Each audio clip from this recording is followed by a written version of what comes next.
Well, Oh, good good morning. morning. Well, hello, Sarah, I'm going to do Steve. this show on my own. Oh I was my getting gosh. nervous. I can't You got do it. nervous for that Sarah. split second. You're like, I was Sarah's like, outie. Sarah's not here, but I could do it for our live viewers. We already got Lou here watching. He's Can always we there. talk about how the fact that we kind of like color coordinate without I like ever it. trying? I I know it. we're not wearing the You're on same point. color per se, but like the color Very scheme. summery. We got our summery safari look going right now. I Oh, think is summer what we got. safari. Well, we have Safari Sarah when she's outdoors, and I presume Safari Steve. So Have you been on a safari before, Sarah? I have not. I was looking Oh, forward to doing it at some point. Well, I mean, maybe like a pseudo safari in Sri Lanka, but not like in Africa, not like the classic safari that way. Got it. But- Look, oh my God. Kay Frederick in here. Oh my goodness. Hello. Good morning. Wow. Hey, Steve has Miami Vice look going today. Hey, man. Yeah. We got to be ready for Miami. And it's steamy out there. Oh, what is the weather like right now for you? In Miami? Yeah. Oh, we are steamy. It is probably 90 some degrees, feel like temperature over 100, but I love it. I love this time of jungle heat in Miami. I went for a run this morning. It's like working out in a sauna. Same thing last night. Felt good working out outdoors and just drenched. I dig it. But you got to be careful. Working out in a steam room. If you're in the desert, it's like a sauna. Mm-hmm. Manzi Digital pre-show meeting actually takes place 24 hours in advance. Never. No. We just show up here. We just show up here. Paul Manzi. That's just our Gemini connection. That's right. Well, we got a lot going on in our world. I don't think I can announce mine yet, but got a little surprise. Maybe I'll have a special guest joining us in 47 days. I will. Soon. Okay. My kids watch the show, so I'm trying to keep it as a surprise for them too. But we got that. gosh! Well, don't share yet. Yeah, but we haven't traveled much this week. You and I have been, I think, homebound, unless you were out and about. Okay, no, I am grounded literally for like the next 3 weeks, and I am going stir crazy. And it's not because I need to travel, but just because like I am not stimulated where I am. And I'm just like, all I do is work at my computer and work out. I'm like, my life is so boring. Right. People call Sarah, let her know you're in town. No. I don't want to hang. No, I'm not trying to hang out with people. In fact, I'm turning down invitations to hang out with people. I'm in my hibernation phase. Well, I'm grateful that you get to hang out here with us every single week here, Sarah. That I like. And with that, listen, this episode is always great. You know why? Because it's brought to you by StayFi. And StayFi helps short-term rental operators build direct guest relationships through branded Wi-Fi portals, email marketing, and guest data tools that turn one-time bookers into repeatable guests. Start growing your direct booking revenue today at stayfi.com/Good Morning Hospitality. That's stayfi.com/Good Morning Hospitality. Thank you, StayFi. Wow. I love that read. I just have to say, I just sit quietly and I just like watch the magic happen. I've been listening to a podcast. You know Jason Bateman, the actor? Jason Bateman. Oh, yeah, of course I do. Great ad reads. I've been listening to him on his podcast. I'm like, oh, that's good. I'm going to start using some. Yeah. Lou said ad read score, nice, 9. Yeah, I would say. Trying to work up to 9.5. We're almost there. Ooh. Well, we have a lot of news to cover today. We do. You want to talk about the first one and get into the first kind of? Yeah, before we get into our big topic, we get into our big topic, just kind of like a quick mention, came out yesterday. Our dear friends over at Mews, they are cutting roughly about 15% of staff, basically pointing to AI restructuring. They announced that they're cutting 15% of its roughly 1,350 person staff in its deepest restructuring since the pandemic. Obviously, a lot of this is due to AI making certain roles obsolete. We have talked about this before, right? Yeah, we talked about this many times. Like, yeah, I just think, I was talking about this, I remember 3 years ago when we were first starting the show, and you're like, no, I don't know. Like, but it's going to happen. Like, I think, look, we know Richard really well, and it's, this is what you have to do to stay competitive, stay efficient, and continue to grow, because you have these positions that are not revenue generating positions that a lot of them I'm not talking specifically for Mews, but just I see it in hotels. I see it in all different kind of operations. If you're entering things into a spreadsheet, if you're answering phones, if you're in a cost making department like accounting or HR or support departments, those things very soon I could see getting trimmed more and more and more, especially with all the technology that's out there. In my company, we're not a gigantic company, but we're already doing things where we used to pay people thousands and thousands of dollars. A team member can now do it with the help of AI.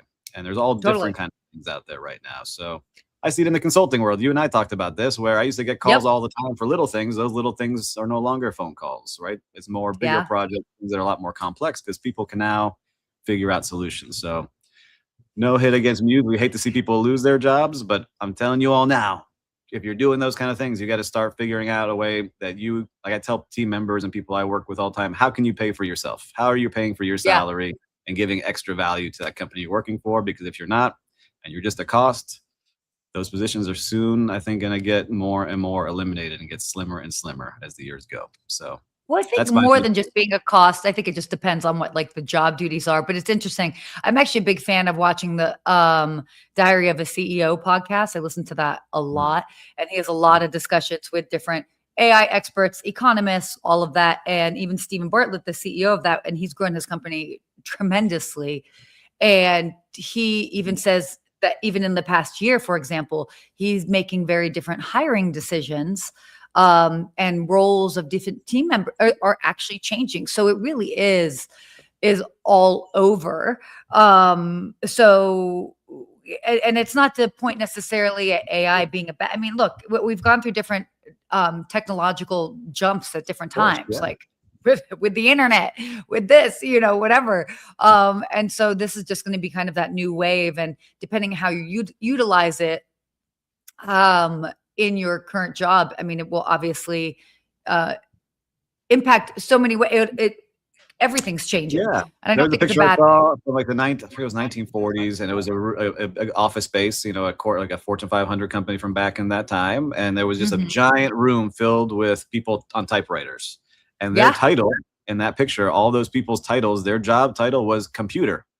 They're computing data and all those things. And then, 30 years later, the first computer as we know it came out, and all those people got wiped out. So I think it's something similar, but they all found new kind of jobs and places to work. But I think we're going through that wave more and more, and it's going to speed up over the next 24 even in the concierge world. I mean, they've been kind of their knees have kind of been buckling a little bit to be like, oh my gosh, how do we stay relevant? We saw the AI tools that were at high tech. They were saying, hey, we can answer the phones that sound like a voice. We can recommend, events and all these things, and you get a commission for what you book, right? So all of a sudden, that money, that concierge, like, you used to get things, I'm sure, that. More than half of my salary was in commissions. That's why we got paid so little.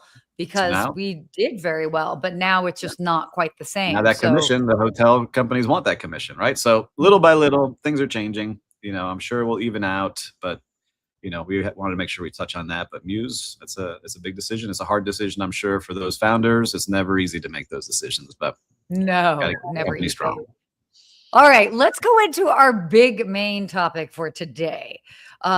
Switching gears a little bit here. Extended stay demand hits a 4-year high as supply thins. So extended stay hotel demand grew 6.2% year over year May, which is the fastest monthly gain since February of 2022, and the fourth straight month just above the sector's 5% long-term average. To give you an idea, comparable conventional hotel demand grew just about 0.7%. So, I mean, this is an interesting time. I mean, obviously, we're seeing the long-term success of this. Extended stay demand has grown. I mean, it's grown in 41 out of the past 42 months. And just because, it continues. I mean, a lot of things have changed, obviously, in the past 5-6 years, and so workforce housing needs, displaced residents, non-discretionary demand, all of that on top of the business traveler base has just increased that need. So it's very interesting. We've talked about it now for a little bit, where it's the barbell, right? Where we see at the very top, you have all the ultra luxury properties growing, and they continue to grow. And you see more and more of those continue to be successful, and people in that high net worth will pay whatever it takes to have that experience and that what they want. But then that mid tier, that that upscale has not been growing at all. Those mid tier brands, people just don't have the money for it, and they're spending it in a different way. They want more space that the extended stay gives you, right? You can cook in those rooms. You can stay there for longer periods and not feel cramped up because you're getting a suite basically for a very reasonable price because there's not much staff on that hotel property. And I think the other thing too I was thinking about today was people are used to it now. Like, I don't need a room service or mini bar. These things I can do Uber Eats or DoorDash, or if I need certain things done, I can just get on a certain app and have it delivered directly to me. And so these are all things that really start pushing that, and they're less expensive to build. Like, you don't need to have that much staff. You don't need much things there. And you have a lot of ancillary revenue, whether it's laundry facilities on site, the vending machines. There's a ton of things that you can add to extended stay that don't require labor that also generate money. So it's an interesting model that you see the brands keep growing with. Funny that you say this because I remember back in the day when it just kind of like when people were finally doing Uber Eats and all that, when I would stay at a hotel, I actually felt guilty ordering Uber Eats at a hotel because I was like, oh my God, I like it. Like, you're bringing outside food in, which it's like, duh, you can do whatever you'd like. But now it's so much more commonplace. But before, it felt like, oh no, I'm being sneaky, like going around the hotel's food offerings. Yeah, it was a whole big thing. I even remember prior to pandemic, I was trying to set up our own ghost kitchen in our hotel. Oh yeah. I got shut down, but I wanted to because we were losing our room service revenue out to Uber Eats and DoorDash and all the others out there. I was like, well, we'll create our own brand that shows up on these sites, and had conversations with Uber Eats, and we could create, I don't know, Steve Sushi that existed in the back of house, and it would get delivered to your room at a different price, but we wouldn't lose out on that revenue. So, there's a lot of fun things that our hotels are not doing in that space. No, totally. Well, so to quickly just kind of go back to this article, just to talk about it a little bit more. So more than just extended stay, what's interesting is upscale extended stay, which you were kind of talking about, obviously, like upscale markets.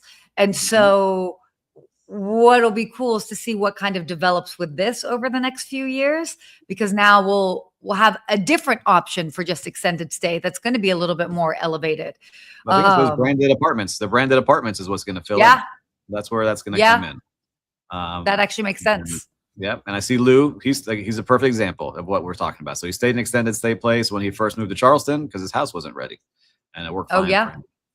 And we see it too. Like, a lot of the guests that stay in our short-term rentals for our hospitality management company, Tangy, they stay for 2 weeks, 3 weeks because they're having work done in their homes, or they need a place to stay, or they're moving, or they're just checking out a city. Like we were talking about backstage, that's where we see a lot of it too. So we see people staying for 3-4 weeks in these locations. So, it's been around a long time. I think it will continue to grow, especially if you can have it branded, use your points, and get some benefits while you're there. It'll be interesting to see how it goes. But Hilton, Marriott, Hyatt, Choice, and Wyndham, they're all continuing to invest there. So I think we're going to keep having new brands to add to whose brand is it anyway at the end of the show. Definitely will be.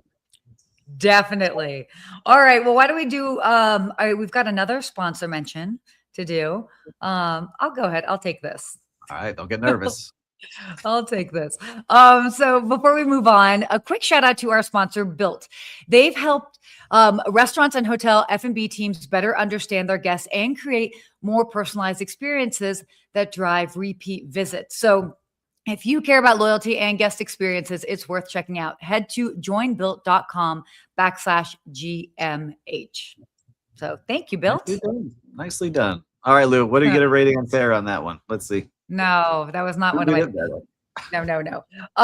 Although I don't know how much I can mention this, but I do have their card, and I've been playing around with their points, and probably one of my next trips to New York, I am going to be looking into booking a hotel through them just because I get a lot of interesting perks. Cool. So from a consumer perspective, big fan.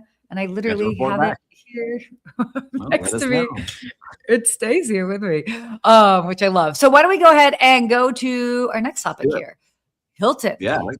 This is interesting. So Hilton is opening up a direct line to Navan, cutting out the middleman. So I don't know if for those that might not be familiar with Navan, they are a a booking platform specifically for like business travel.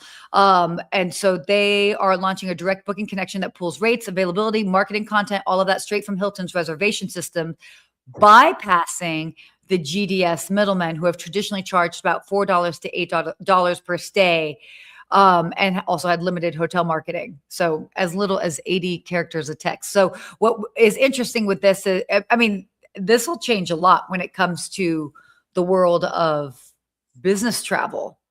You do a lot of booking of travel for people. So how do you see this? How do you think it's going to affect? Is it a big thing? Because I had not heard of Navan until I read the article.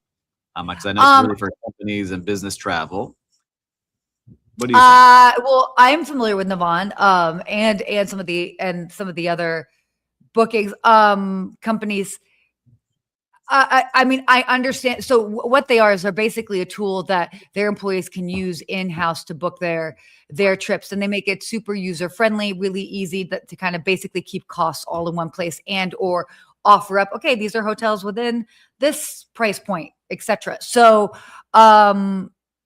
it's definitely going to be interesting. I don't use that system because I have travel agent capabilities, so I'm going kind of direct to source with it.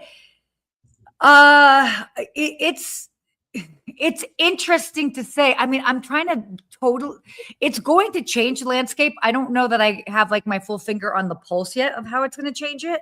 Yeah, I think what's interesting is like, all right, I understand Navan, like you have a big company, you have a lot of business travel coming through it. They get to choose where they want to stay within the guidelines that the company sets up. And then it's easier to kind of do accounting and track everything in one place.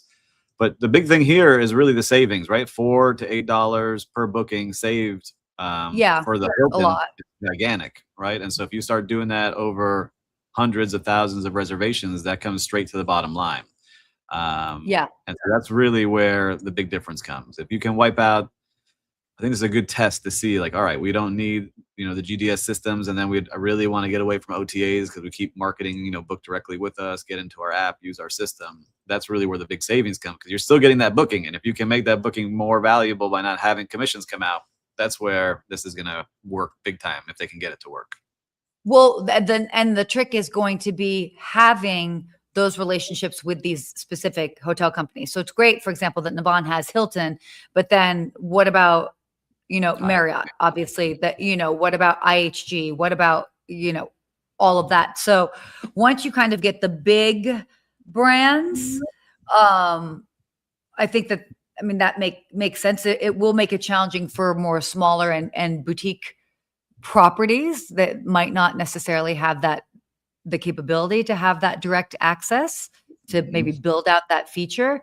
But also with business travel, especially in some of these bigger companies, how many people are staying at independent hotels? I don't know. Are they really, so it's going to change some things.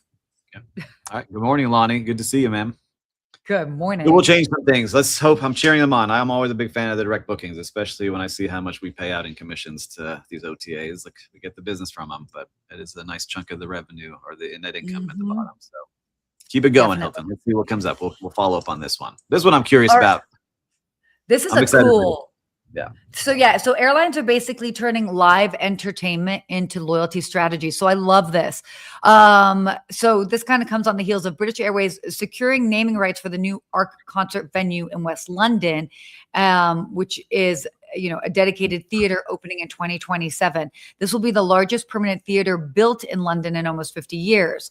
What's cool is that club members, they get reserve tickets, branded lounge access, and they also earn how do you pronounce that? Is it Avios or Avios? I think it's Avios. Somebody let us know. Do you know what it is? Good. Well, I don't know. Well, yeah, that's true. I would say Avios. But basically what this is talking about is we're now seeing a lot of these airlines investing in these spaces. So for example, you've got Delta, they've got their clubs, but they also have their most recent club that opened up actually in Las Vegas. But they've got clubs like in Madison Square Garden, Yankee Stadium, the Sphere. It's Cathay Pacific, they partnered with Andrew Lloyd Webber's LW Theaters. They've been doing that since 2024. So it's interesting because it's more than just kind of like putting your name on the outside of a building, but it's really kind of owning that whole experience in adjacent industries, I think, which is. I like it. Again, if you're a diehard fan of that brand, I know like you are with Delta, right? I could see it very soon. Like we talked about it with, I forget the name of the airline that was over in, was it Europe or in Asia, that bought hotels, and now they have really vertical integration where it's like airline, hotel, and travel and experiences. I think we're going to see more and more of that. And we talked about like what airline we would want to see get into the hotel game. Yeah. A lot of you guys listening and watching put in all the brands you would like to see. And we're already used to fighting to get into these clubs anyway when we go to the airports and waiting in line just to get some free items in those places. I know with the American Express one, I do that. You're in with Delta, and there's the American and Airlines has their new lounge. And so I think it's just a natural extension of what you're used to. And if you can get points and get credit and all these fun kind of activations, it's going to continue to grow. Well, I will say this just to quickly address like the Amex lounge versus the Delta or United, etc. You got to think about this with Amex. Amex is airline agnostic. So it doesn't matter what you're flying, and it has to do with the credit card. And that's why Amex lounges are so full, because it's like, it doesn't matter what airline you're flying. Whereas, in my particular case with Delta, obviously I'm going to opt for the Delta lounge. Most likely I'm flying Delta, but because I have status and because of how much I spend with Delta, I will get on the short end of that line, should there end up being one. So this is, again, where loyalty pays. But what's interesting, kind of going back to this experiences thing, is actually seeing how much these like spaces end up actually converting into like flight bookings. So they haven't I'll really. tell you this, like if I let's say American Airlines, that's what I fly like out of Miami. Yeah. I've never flown as much as I have in the past 12 months, other than this year. This is the most I've ever flown. Sure. I'm now very like focused on, I want to get my points and I want to get my upgrades. And if American Express had a lounge where the Miami Heat play and you could get access to it by spending a certain amount of dollars on the flights, I'd be all about it. So I think we're gonna see more and more of these interesting ways that connect to the airlines, and I would book more flights if I could get into that concert that I really want to get to and have access to that box during that time. It's a very different perspective when you start getting into that loyalty game, because definitely like at a certain part of the year, you're like, oh, that's fine. I will actually pay for a more expensive flight because that will get me closer to my next status level. Where, if you're flying more infrequently. Yeah, before when we first started this, I was flying, I don't know, once or twice a year, but this year has been like over 20 flights. So I'm like, oh my gosh, like I want to start getting more and more. Once you get a taste of loyalty, it is hard to go back. I'm not going to lie. It is hard to go back. When my group number is over at the top and I don't have to worry about too many things and I get some upgrade lists, it makes a big difference. So. I never have to pay for checked bags. Everything is expedited and seamless. If I need to change anything, I'm first on the list. I mean, So what do you think, viewers and listeners? Put it here in the comments. Does it make a difference to you, these lounges? Would you care? You can say yes or no really quick, or give a thumbs up or a thumbs down. Just we want to get a pulse here of what people are thinking when you see these lounges that airlines are creating. Would that sway you to book with them if they gave you something special for doing that? Curious what you think. Yeah. And not just actually in the airport, but also out. Like out and about, like in the stadiums and the theaters. Like imagine they had one for World Cup. Lou says yes, and you get to the lounge, and Shakira sings her World Cup song for you in there. I would do it. Let's do it, Shakira. Oh my gosh, Shakira, stop. She's a Lebanese sister with me. Okay, anyway. Yeah, that's right. She did great. She's here in Miami. We see her all the time. She's awesome. Of course. Oh, I have a fun Shakira story. I'll quickly say from my concierge days. It's a super quick one. But she used to stay at one of my properties quite frequently. And one of the times she actually left there was a guitar that was left there. So I get a call and somebody calls and they're like, there should be a guitar there for Shakira. And I was just like, wait, what? This is crazy. And Well, oh my gosh, wait, I'm remembering it incorrectly. My bad. We had a guitar. It was in storage forever. And finally I had to dig around, figured it out, and I could see that it was for Shakira. So then I had to call the right people to be like, hey, you guys left a guitar here. Does anyone want to come get it? That's what it was. Because it was very strange that like nobody thought about it. And they're like, oh yeah, actually that would be great. And then they ended up sending somebody to come get the guitar. But yeah, that's my fun little Shakira story. But she'd stay at our hotels all the time back when I was at the Lermatese. She's always very nice to everyone. She goes, Yeah, I don't want to say, I don't want to blow up the spot, but her kids go to the same place my kids do swim lessons and they do sports there. And she's always very nice to everybody when she's in there. So. Yeah, of course. All good. She was one of those celebrities that I'm a big fan of. All right, your favorite segment of the day. All right, everybody. I know this is the only reason you join and watch us live for this show. The only reason you joined. That's true. It's true. It's for Whose Brand Is It Anyway? Where our producer Will shows us an image on the screen of a brand, and we have to guess which parent company owns that brand. Lou, I know you love this part. So whose brand is it anyway? Sponsored by no one yet, but it will be. So if you want to be sponsoring Whose Brand Is It Anyway, the most popular part of the show, you let us know. We'll have you on here. So all right. Let's get into it here. What brand are we? This is not a real brand. What? Avid. All right. Avid. Avid. I would say AVID. AID. Wow. I'm going to strike out big one on this one. I'm going to go with, let's see here. And listeners and viewers, put in your guess. I'm going with Best Western. Best Western is my guess here today. Okay. We got Hilton, we got IHG. We got people guessing here. 5 seconds, 5 seconds. 5. I'm going to go with IHG. 3, 2, 1. Whose brand is it anyway, Will? IHG.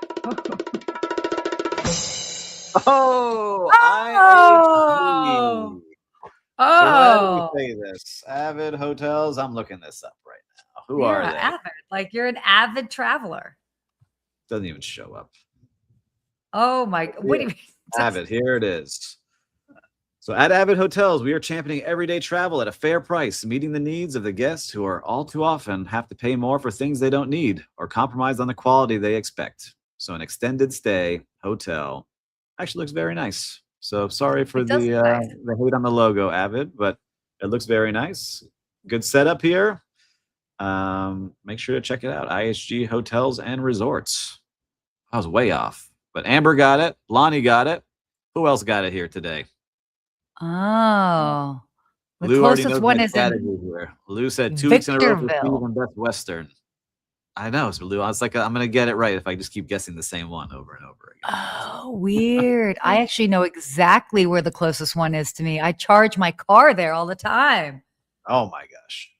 It's in between, in a very small place between Los Angeles and Las Vegas. Very cool. So it's fascinating. All right. Paul Manzi, Samsonite. I was way off. Oh my gosh. Oh yeah, definitely. Oh, Paul, you got jokes in you, huh? Yeah. Wow. What a show today. We covered a lot. I can't believe we're already coming to the end here. I always love my Whose Brand Is It Anyway segment here. But Sarah, we haven't done a real-time recap in a long time here. What are you seeing out there? Have you been seeing anything in your town? Oh gosh. I told you I have been a hermit. When I am home, I go to the grocery store and the gym. You guys, if you think my life is exciting, you see all my travels. And when I am home, I have a very boring life. You don't like any fireworks? What's going on? Come on. July 4th? Oh, yeah. We had July 4th weekend. No, I just went to the top of, I watched a movie with my mom and we went to the top of the building and watched. Yeah, very uneventful. Yes, fire. So what happened for your 4th of July? I'm sure way more exciting than mine. Well, listen, I've become a beach expert here, and I'll tell you why. I used to, with my kids and my family, go to the hotels I used to work at. And we would go to the beach at, like the Lowe's Miami Beach Hotel, one of the best family-friendly hotels on the beach. I still get hooked up and get a beautiful day bed, and they set us up very nicely, and they serve us. But my kids thought that's what the beach was, right? Like every time we would go to the beach, that's what they associated with. Like, no, we got to shake this off. So we got some beach chairs, did things. So the first time we went to the beach, they're like, "Where's our server? Where's our day bed?" I was like, "No." Where's our server? So now I've got a pretty great beach setup and card and chairs and a little cabana that I put together. But this 4th of July, always special. We went over to Joe's Stone Crab, which has a great takeaway. So you don't have to dine in Joe's Stone Crab. And if you don't know it, it's one of the most historic restaurants here in Miami. And I'll say it was busy. It was a little bit delayed. And the manager of the takeaway area is like, "I'm so sorry it took too long to get it to you." Didn't know who I was. I didn't prep this ahead. But gave cookies, Rice Krispie treats, and some other things for the kids to enjoy. And then we had a great, 4th of July on South Beach with fireworks and music and all the other stuff. So a great time on South Beach. So there's a little thing that could have gone a long way where you're getting hungry, you get a little hangry, the food's taking a long time. Yeah. They turn around with a couple sweets and really, authentic apology. So shout out to Joe's Stone Crab. I'll keep coming back for sure. Love Nancy Digital saying, truly the sweet life. Truly. I had to teach the kids, like, there's hotel life. And the proper way to beach. Not the proper way. This is the way 99.9% of people beach. Yes. When I realized they were looking for the server the first time, I was like, okay, this is oh man. Well, anyhow, a lot going on. Did remind me, I did play some pickleball, but we should talk about that on a future show because pickleball is really growing in a lot of different places. I have a couple of friends of mine that own different pickleball venues in different cities. So, but the hospitality aspect has been super fascinating. So I'll plant that seed that we put a pin in that and come back to that later. But I'm curious, listener viewers, are you padel or pickleballers? I'm trying, because padel is down here. Pickleball is not too much. So it's different. You know what's so funny? Admittedly, when I first heard padel, I was like, is this just like you guys? It's like the difference of calling it Target or Target. And then I was like, oh, padel is actually different than pickleball. No, there's a whole scene around it. Like I'm trying to see a little FOMO. There's a lot of people socialize there. It's like the new place the business gets done. A lot of people are making things happen. And there's like the exclusive clubs with restaurants and celebrities. It's crazy what's going on. It's a thing. It's a thing. I like it. Well, listen, we could talk all day about all the fun things going on in our cities, and listeners and viewers love when you tune in, as always, and participate in all of our fun segments here. And if you like something, make sure to subscribe, because it will be alerting you and making sure you're staying on top of what we have going on. And please send this to one of your friends. There's definitely some value in this show. And if it was valuable to you, it'll be valuable to your friends. And until next week, Sarah. Stay hospitable.